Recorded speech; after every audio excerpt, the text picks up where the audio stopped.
Hello बच्चों, how are you.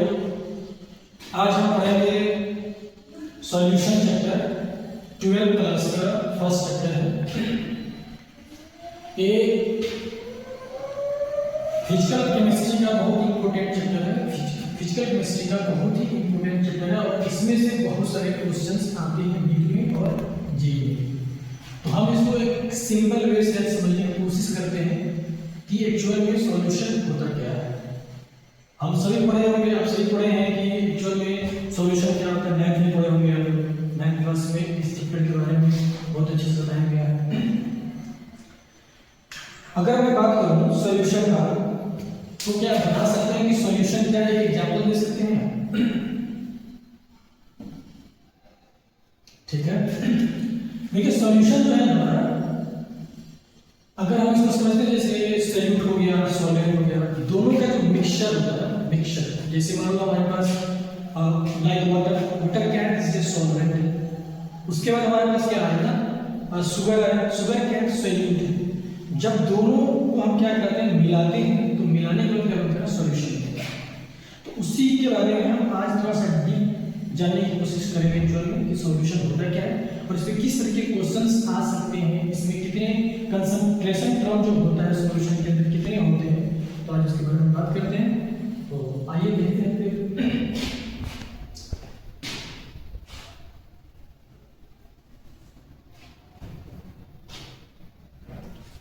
सबसे पहले हम लेते हैं solute.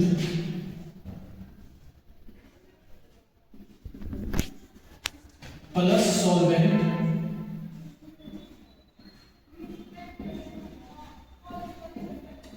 is equal to solution।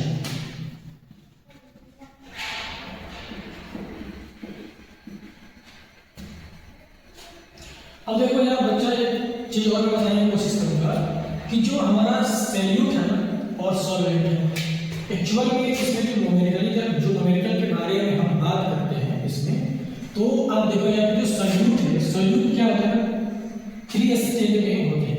Solute हमेशा 3 स्टेज में होते हैं और हो भी सकते हैं। क्यों? देखो सबसे पहले क्या हो सकता है ना, सॉलिड के स्टेज में हो सकता है, लिक्विड के स्टेज में हो सकता है और गैसियस स्टेज में भी सॉल्यूट प्रेजेंट होता है। सॉल्वेंट हमारा क्या होता है कि ओनली फ्लो ये लिक्विड के ही फॉर्मेशन में पाया जाता है। सॉल्वेंट हमेशा क्या होगा, लिक्विड के फॉर्मेशन में ही मिलता है और आल्सो सॉल्यूशन भी हमारा लिक्विड स्टेज में ही पाया जाता है। तो हम कह सकते हैं कि solvent and solution are both same, मतलब दोनों सेम, बोथ आर सेम। तो सॉल्वेंट एंड सॉल्यूशन क्या होगा, डिसीजन लिक्विड हो जाएगा, लिक्विड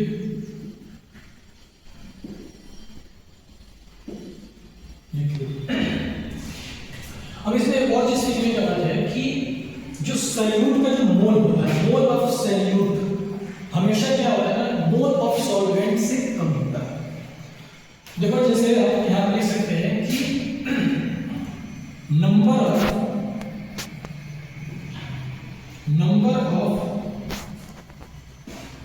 मोल ऑफ सॉल्यूट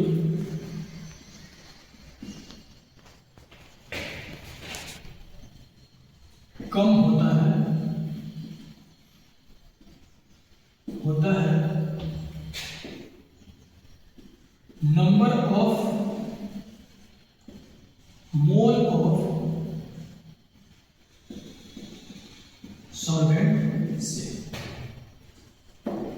अब इसको हम समझते हैं कैसे होता है। जैसे हम मान लो कि अगर आप लेते हो एक एग्जांपल लेते हो सॉल्यूट का, जैसे 23 ग्राम C2H5OH, ये क्या है, एथेनॉल। तो 23 ग्राम का एथेनॉल है। ये एथेनॉल क्या है, दिस इज अ सॉल्यूट है। क्यों सॉल्यूट है? ये तो किसमें होगा, या तो लिक्विड होगा या तो सॉलिड हो सकता है या गैस हो सकता है, लेकिन सॉल्यूशन नहीं है। इसके अंदर कैपेबिलिटी नहीं है कि किसी चीज को क्या करेंगे, डिसॉल्व करवा देते हैं। और हमारे पास एक और इसमें ले लो 18 ग्राम ऑफ वाटर। जब भी कहीं भी अगर बात होता है, आपके क्वेश्चन में बात हो या कोई अगर इंसान पूछता है कि सॉल्वेंट क्या है, तो आप डायरेक्ट बोल सकते हो सॉल्वेंट का बेस्ट सॉल्वेंट अगर काउंट किया जाए तो हम वाटर को बोलते हैं कि this is the best solvent. अगर क्वेश्चन में सॉल्वेंट अगर नहीं लिखा हुआ हो जैसे सॉल्वेंट ए सॉल्वेंट हो तो हम वहां पे क्या मानेंगे दिस इज सॉल्वेंट, हमेशा हमारा क्या होगा वाटर। ठीक है, तो यहाँ पे 18 gram of water and 23 gram of C2H5 जिसको बोलते हैं एथेनॉल। अगर हम इसको निकालते हैं क्या है दिस इज सॉल्यूट है, तो सॉल्यूट का नंबर ऑफ मोल निकालो। मैं इस चीज को प्रूव कर रहा हूं कि number of mole of solute क्या होता है, कम होता है किससे, number of mole of solvent से। कैसे पता चलेगा, जैसे मान लो नंबर ऑफ मोल n के थ्रू हम शुरू करते हैं, क्या होता है given mass by molar mass. तो गिवन मास कितना दिया हुआ है, दिया हुआ 23 एंड मोलर मास इसका क्या है उसको स्पेसिफाई करते हैं। वो कार्बन कितने टाइम्स है, 2 टाइम्स है, तो 2 मल्टीप्लाई बाय 12 प्लस यहाँ पे देखिए ऑक्सीजन हाइड्रोजन कितना है 6 टाइम्स है, हम लिख सकते हैं 6 मल्टीप्लाई 1 एंड प्लस ऑक्सीजन का मास कितना होता है 16 होता है। आप सबको जब इसको प्लस करोगे तो कितना हो जाएगा 46 हो जाएगा, 46 हो जाएगा, यहाँ पे देखो 46। तो नंबर ऑफ मोल कितना है, कटेगा कितना है 1/2, या इसी को हम लिख सकते हैं 0.5 मोल। ठीक, उसी तरीके से आप इसका निकालो सॉल्वेंट का मोल निकालो, तो n इक्वल टू क्या हो जाएगा given mass by molar mass. तो वाटर का मोलर मास क्या होगा, तो वाटर का मोलर मास निकालो। हाइड्रोजन का मास कितना होता है 1, ऑक्सीजन का मास कितना होता है 16, दोनों का जब निकालोगे तो हाइड्रोजन का कितने टाइम्स हो जाएंगे 2, तो 2 और 16 कितना हो जाएगा टोटल 18 हो जाएगा हमारे पास। तो यहां देखो कितना 18 given mass by molar mass, ये कटेगा तो कितना आएगा हमारे पास 1 मोल। मतलब यहां से आपको प्रूफ होता है कि जब भी हमारा सॉल्यूशन बनेगा तो उसमें नंबर ऑफ सॉल्यूट क्या होगा, हमेशा कम होगा किससे, नंबर ऑफ मतलब मोल ऑफ सॉल्यूट से, मोल ऑफ सॉल्वेंट से। मोल ऑफ सॉल्वेंट ज्यादा होता है और मोल ऑफ सॉल्यूट क्या होता है कम होता है, और दोनों का जो मिक्सचर होता है उसको हम बोलते हैं सॉल्यूशन। अब यहाँ पे और चीज हम देख सकते हैं सॉल्यूशन, जिसको आगे हम करें कैरी ऑन तो आप देख सकते हैं इसको इसे लिख सकते हो कि weight in solute, weight in solute plus weight in solvent is equal to weight in solution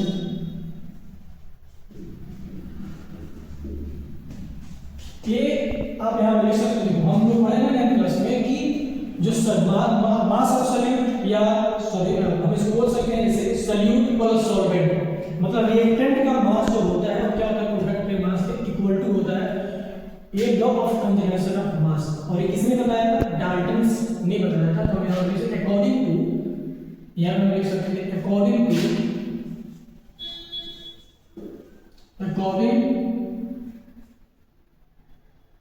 to law of conservation of mass. ये किसने दिया था, डाल्टन्स ने दिया था। अब देखो यहां पे जैसे मान लो मैंने बताया आपको कि हमारा जो सॉल्यूशन है क्या है, सॉल्यूशन क्या है, solution is a homogeneous mixture. क्या होता है, solution is a homogeneous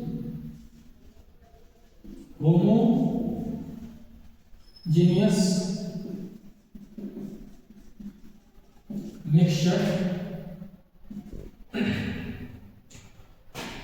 two or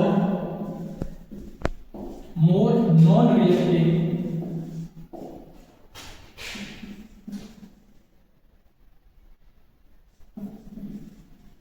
reacting substance। मैंने सॉल्यूशन का जो डेफिनेशन लिखा है क्या लिखा है, solution is a homogeneous mixture two और मोर नॉन रिएक्टिव सब्सटेंस।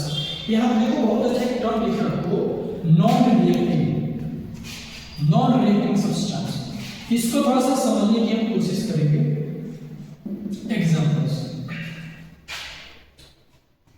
जैसे हम एग्जांपल लेते हैं, जैसे मान लो लिखते हैं n solute plus n solvent is equal to n number of solution. अब इसको तो समझ में आया नहीं, तो अब देखो मैं यहाँ पे एग्जांपल, जैसे मान लो हमारे पास HCl सॉल्यूट, कोई एक आप एसिड ले लो, एसिड में जैसे HCl ले लो, HCl एंड प्लस सॉल्वेंट आप क्या ले लो, बेस ले लो। एग्जांपल में बता रहा, अभी मैं इसको समझाने की कोशिश करूंगा। NaOH,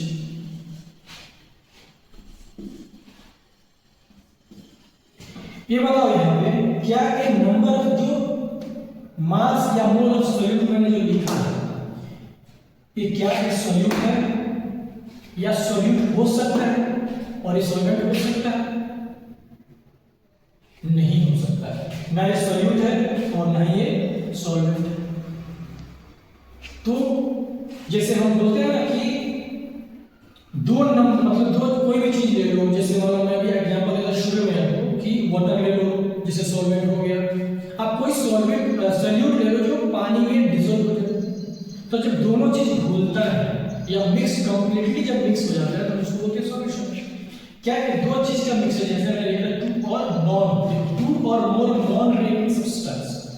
तो देखो HCl एंड NaCl जब रिएक्शन करता है तो क्या ये सॉल्यूशन बनाएगा? नहीं बनाएगा, ये सॉल्यूशन कभी नहीं बना सकता। अब क्यों नहीं बनाएगा? क्यों नहीं बनाएगा? क्योंकि ना ये सॉल्यूट है और ना ये सॉल्वेंट। चलो मैं मान भी लेता हूं कि इसमें कोई एक सॉल्यूट हो सकता है, तो इसमें सॉल्वेंट भी नहीं है, तो ये सॉल्यूशन कभी बना ही नहीं सकता, क्योंकि जो इसका रिएक्शन होता है क्या होता है, जब एसिड और बेस रिएक्शन करता है क्या होता है, सॉल्ट और वाटर बनाता है। तो इसका जो रिएक्शन होगा देखो NaCl हो जाएगा, NaCl प्लस वाटर हो जाएगा। तो बताओ क्या है, NaCl सॉल्यूशन है? नहीं। यहाँ पे आया आपको सॉल्यूट और दिस इज अ सॉल्वेंट। अब ये दोनों जब रिएक्शन करेगा तब जाके सॉल्यूशन बना सकता है।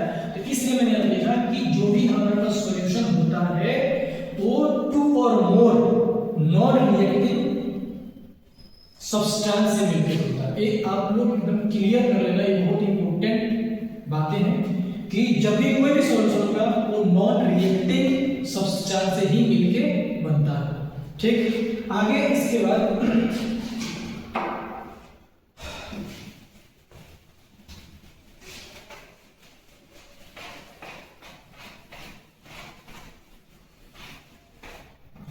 देखो सॉल्यूशन जो होता है ना, सॉल्यूशन भी हमारे पास तीन तरह का नॉर्मली से बोलते हैं। जैसे मान लो दो कंपोनेंट आएगा, दो कंपोनेंट के सॉल्यूशन को क्या बोल सकते हैं?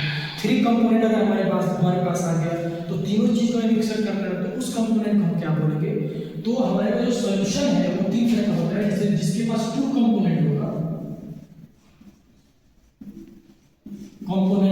उसको हम बोलते हैं बाइनरी सॉल्यूशन। क्या बोलते हैं?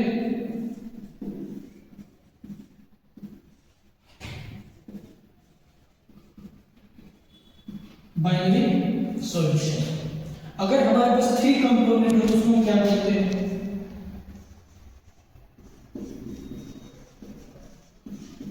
कंपोनेंट हो तो उसको क्या बोलते हैं? Tertiary solution.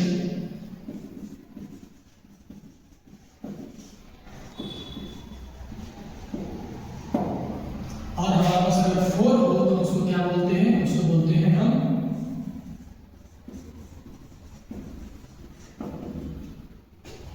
क्वाटरनरी।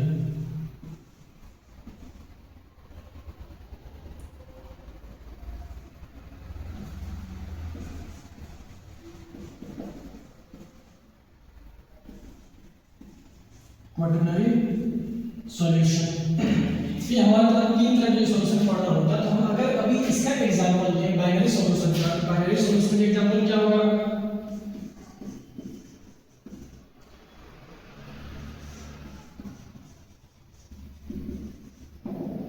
एग्जांपल जो हमारे पास आएगा वो क्या होगा? जैसे मान लो ग्लूकोज हमारे पास हो गया, ग्लूकोज प्लस वाटर, ये दोनों मिलकर क्या बनाएगा? एक सॉल्यूशन बनाएगा। ठीक, उसी तरीके से हमारे पास यहाँ पे क्या आएगा, 3 कंपोनेंट में मान लो लेते हैं नर्सरी के लिए लेते हैं, या 3 कंपोनेंट के बारे में बात हो गई, जैसे मान लो ग्लूकोज हो गया, यूरिया हो गया, प्लस वाटर हो गया। जब हमारे पास 4 कंपोनेंट के बारे में बात होगा, क्वाटरनरी सॉल्यूशन के बारे में, तो 4 कंपोनेंट हमारे पास आएगा, water, urea, sugar plus salt ले लो, ठीक है। तो 4 कंपाउंड मिल के वो हमें बनाता है क्वाटरनरी सॉल्यूशन बनाता है। तो यहाँ पे एक और चीज हम यहाँ पे देख सकते हैं, सॉल्यूशन के एग्जांपल यहाँ पे देना चाहिए था, तो एक मैं सॉल्यूशन के एग्जांपल यहाँ पे दे रहा हूँ। जैसे मान लो हमारे पास कि वाटर है या सॉल्ट है, सॉल्ट प्लस वाटर दोनों जब मिलेगा तो क्या बनाएगा, तो एक क्या बनाता है, सॉल्यूशन बनाता है, सॉल्यूशन बनाता है। इसी को लिखते हो फार्मूला बेस में, सॉल्ट का फॉर्मूला क्या है, NaCl प्लस वाटर H2, ये मिलके सॉल्यूशन बना सकता है। उसी तरीके से ये होमोजेनियस मतलब क्या होगा ना, कि जो कंप्लीटली डिसॉल्व हो जाए पानी के अंदर, उसको हम बोलते हैं होमोजेनियस सॉल्यूशन। हेटेरोजेनियस हम पढ़ते हैं, हेटेरोजेनियस तो क्या होता है, पानी में डिसॉल्व नहीं होता है। जैसे कहने का मतलब हो गया हमारे कि अगर मान लो यहाँ पे सैंड ले लो, सैंड का प्लस वाटर, तो क्या ये डिसॉल्व होगा, नहीं होगा, तो सॉल्यूशन नहीं बना सकते, तो हेटेरोजेनियस सॉल्यूशन हम इसको डालते हैं, ठीक है। तो सॉल्यूशन क्या होता है, होमोजेनियस सॉल्यूशन, सॉल्यूशन क्या होता है, होमोजेनियस, ठीक है। तो ये हमारा एग्जांपल हो गया, और ये हमारा ये समझ में आया बाइनरी सॉल्यूशन क्या होता है, और टर्शियरी और क्वाटरनरी सॉल्यूशन क्या होता है। जिसमें 2 कंपोनेंट मिले हैं उसको बोलते हैं बाइनरी सॉल्यूशन, जिसमें 3 कंपोनेंट होंगे उसको बोलेंगे टर्शियरी सॉल्यूशन, और जिसमें 4 कंपोनेंट होंगे उसको हम बोलेंगे क्वाटरनरी सॉल्यूशन। अब आगे आता है हमारे पास कंसंट्रेशन टर्म। अब यहाँ से हमारा अच्छी चीजें, मतलब यहाँ से और अच्छी चीजें अब आएंगे पढ़ने के लिए इस चैप्टर में।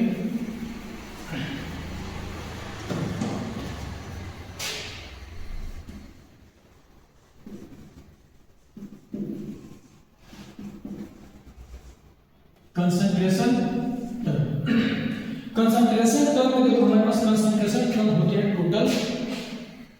पहला देखो मोलारिटी होता है, मोलारिटी। दूसरा हमारे पास होता है मोलालिटी। तीसरा हमारे पास होता है नॉर्मलिटी।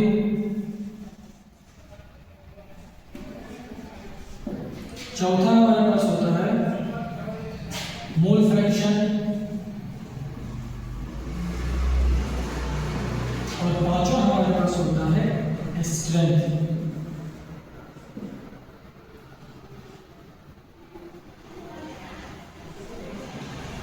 स्ट्रेंथ हमारे पास टोटल 5 क्या होता है, कंसंट्रेशन टर्म होते हैं। अब हम बारी से मतलब एक एक करके पढ़ेंगे। सबसे पहले पढ़ेंगे मोलारिटी, और इसमें से हमारे पास आता है क्या चीज, क्वेश्चन। अब यहीं से क्वेश्चन हमारे स्टार्ट होगा, क्वेश्चन का सेशन होगा, यहाँ से स्टार्ट होने वाला है। तो हम पहला अभी पढ़ेंगे कंसंट्रेशन टर्म में मोलारिटी क्या होता है। देखो जो मोलारिटी जो हमारा होता है ना, मोलारिटी क्या कहता है ना, मोलारिटी कहता है कि molarity it is represent number of mole in solute, या number of mole of solute present in 1 litre of solution. मतलब 1 लीटर सॉल्यूशन में जो नंबर ऑफ मोल प्रेजेंट होता है सॉल्यूट का, उस चीज को हम बोलते हैं मोलारिटी, ठीक है। तो हम इधर से स्टार्ट करते हैं, ठीक है। चलो बोलिए, पहला हम स्टार्ट करते हैं मोलारिटी से।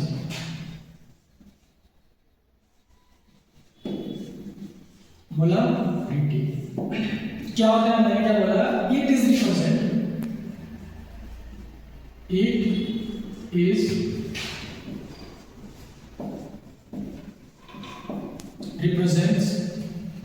represent number of mole of solute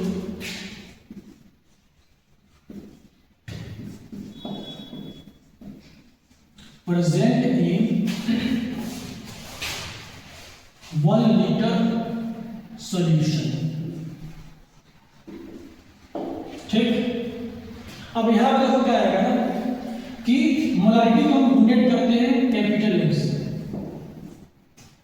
ठीक है, मैंने क्या बोला यहाँ पे कि it is represent number of mole of solute present in 1 litre of solution. भाई मैंने आपको बताया कि जैसे मान हमारे पास 1 लीटर, मैंने इसमें 1 लीटर यहाँ पास वेसल्स है, इस वेसल से मान लो इसका कैपेसिटी है 1 लीटर, इसके अंदर कितने नंबर ऑफ सॉल्यूट डिसॉल्व हो जाएगा, तो ही बात यहाँ बोला गया है कि it is represent of number of mole of solute present in 1 litre of solution. 1 litre solution में कितने सॉल्यूट डिसॉल्व हो सकता है उसी को हम बोलते हैं मोलारिटी। ठीक है, तो आप समझो सबसे पहले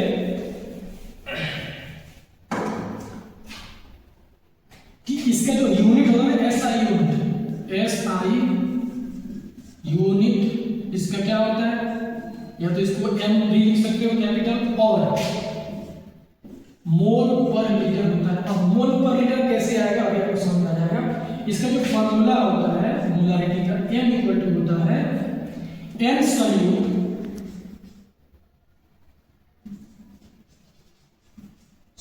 by volume of solution in litre. ठीक, तो देखो क्या चीज है, मोल है, मोल। तो अगर इसको लिखोगे नंबर ऑफ सॉल्यूट का फार्मूला अगर लिखना चाहते हो, नंबर ऑफ सॉल्यूट मींस मोल, तो मोल का फार्मूला इतना आता है given mass by molar mass. या इसका दूसरा जो फार्मूला होता है n सॉल्यूट का, मोल निकालने का बहुत सारे फार्मूले होते हैं, तो हमारे पास या इसको डायरेक्ट आप लिख सकते हो n इक्वल टू लिख सकते हो molarity multiply volume in litre, या n इक्वल टू लिख सकते हो मोलारिटी मल्टीप्लाई वॉल्यूम इन ml, या और भी लिख सकते हो इसमें n इक्वल टू लिख सकते हो number of molecules by Avogadro number. ये आपका होता है। अब इसमें हमारा बनेगा क्वेश्चंस, ये बहुत ही इंपॉर्टेंट है। देखो यहां भी इंपॉर्टेंट क्या है सबसे ज्यादा, मोल। जिस बच्चा को अगर मोल निकालना नहीं आएगा उसे मोलारिटी नहीं लिखेगा। समझ में आई बात? तो आप इसको नोट डाउन करो, फिर आगे हम करते हैं।